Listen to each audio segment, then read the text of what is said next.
Hi guys and girls, one more in our faults and fixes series. This is aimed at these players who hit the ball too high. Now before I get into this, I'm going to assume that you're hitting it in the middle of the club face and that your clubs are fit for you. So if you're hitting it too high with your driver and you swing the club at 105 mile an hour and you've got 14 degrees in your club face, this doesn't really apply.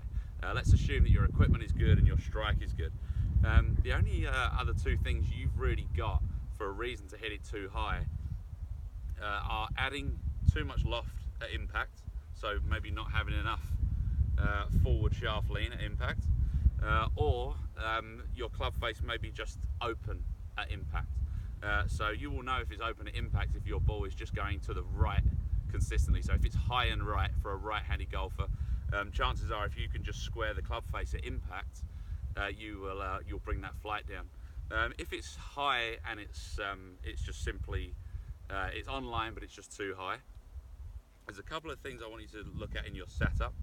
So first of all, simply want to check that your ball position just isn't too far forward, and make sure that your body position is not too far behind the golf ball, so maybe favouring your right side too much. Make sure that you're kind of centered.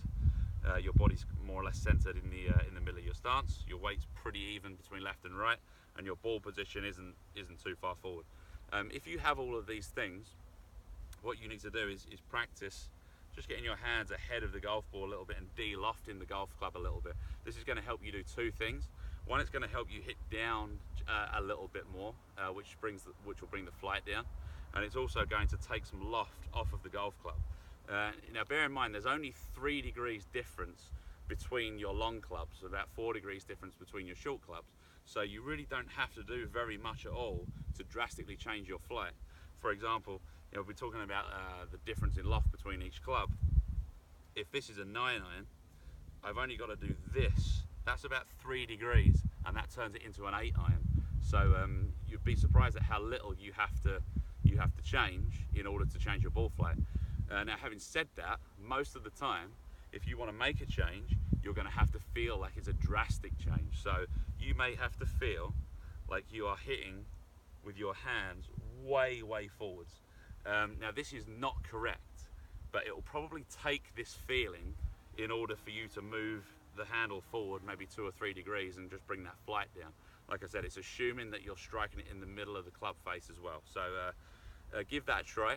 A good addition to this is simply trying to hit the ball as low as you possibly can by doing this in conjunction with it. So just by trying to have the handle forward, if you can also visualize and try and hit a ball flight that's really low, like a knee high kind of shot. Now if you can hit it knee high, it's unlikely that you're going to be hitting the ball too high in general with any club.